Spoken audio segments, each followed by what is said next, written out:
If you memorize your seed phrase and your 12 words, you are your Bitcoins. Like if those words don't exist anywhere else in reality but in your mind, there is no distinction between you and your Bitcoins. But I kept thinking about this, and I realized that that is true for all Bitcoins. I kept thinking about it. You kept thinking about it too? I'm Knut. Yeah. Yeah, exactly. I own this hat. I could give it to Knut over here. Thank you, Filip. And now Knut is in possession of the hat, but I own it, so I can say, Knut, can I have my hat back, please? Sure, Filip. Yeah, and now Knut had made a choice, and the choice was to give the hat back, or to say, "Fuck you, you royal arsehole! You're not getting your hat back."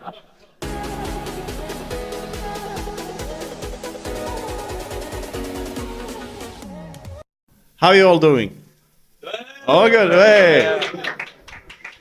Yes. I am Filip Karađorđević, Prince of Serbia, and this is Knut Svanholm. And I'm going to prove to you why that is true using Bitcoin. Are you ready? All right. My computer identifies as non-binary. It shows me pictures, sometimes moving pictures. It shows me sounds and text and stuff, sort of non-binary stuff. But under the hood, my computer is very, very binary.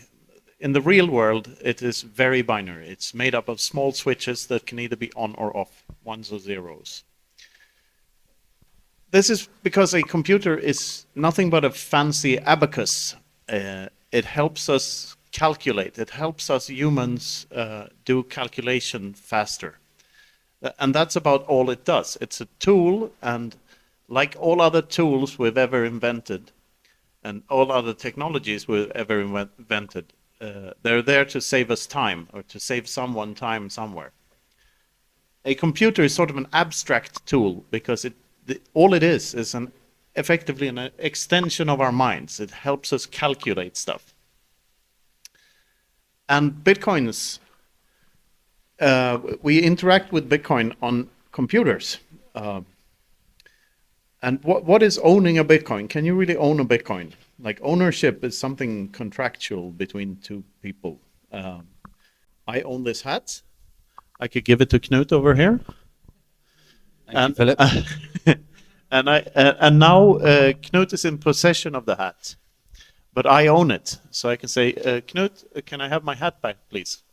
Sure, Filip. Yeah, and now Knut had made a choice, and the choice was to give the hat back, or to say, "Fuck you, you royal arsehole! You're not getting your hat back." He has that choice because he's in possession of the hat. You know what I mean? Sorry. I don't really like the hat. No, sorry for cursing, Knut.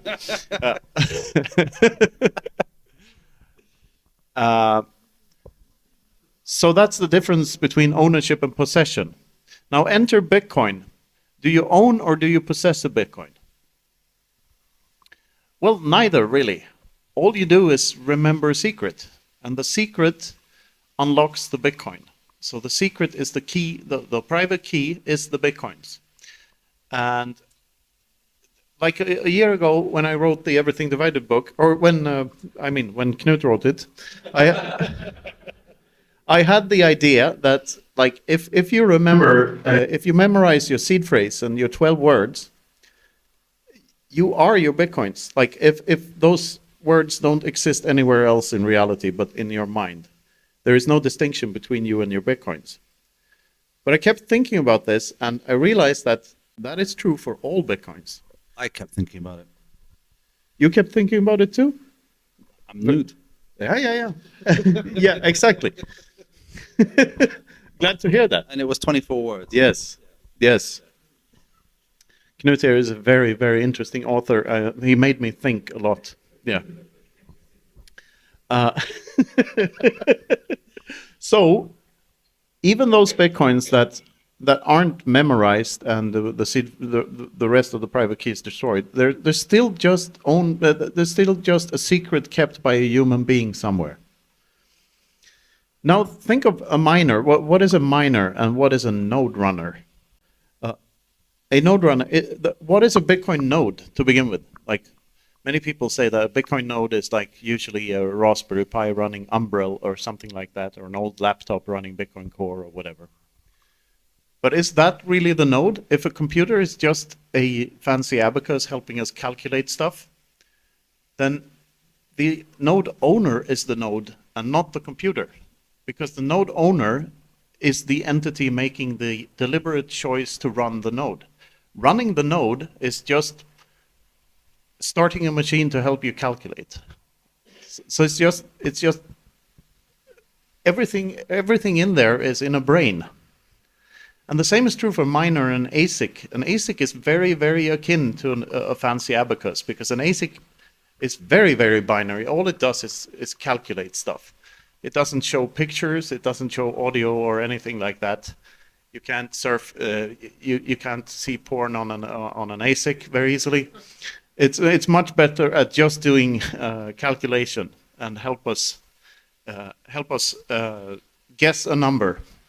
And the number is constructed in such a way so that we guess it on average in every 10 minutes.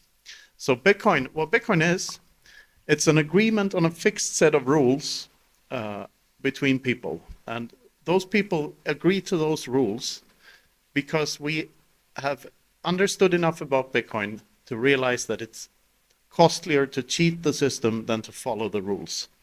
And therefore we trust the rules. Because we can very easily verify that everyone else is following the rules too. But keep this in mind, that every single Bitcoin owner is not really owning Bitcoin.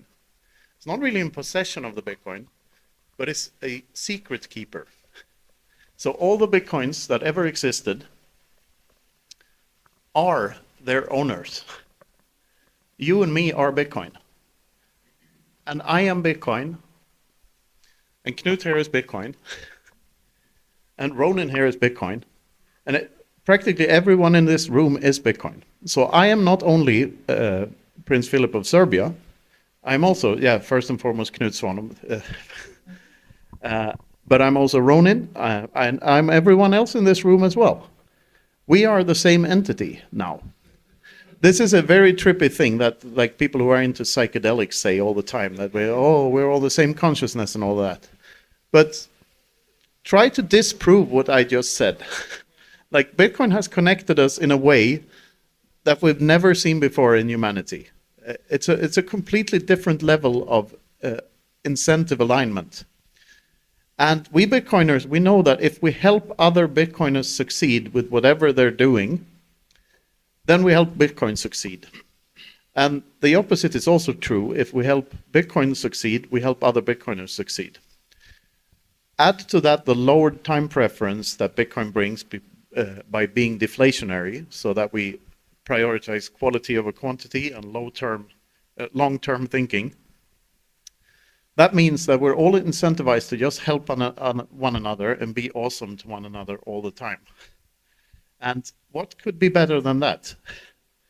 I mean, it's insanely optimistic and positive.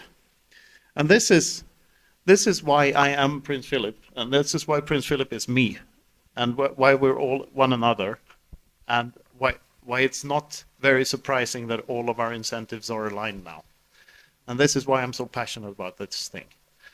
Nation-state adoption is however, nation-state adoption is the thing we're supposed to talk about tonight, but I went on a rant again, didn't I, Philip? It's a very good cocktail bar.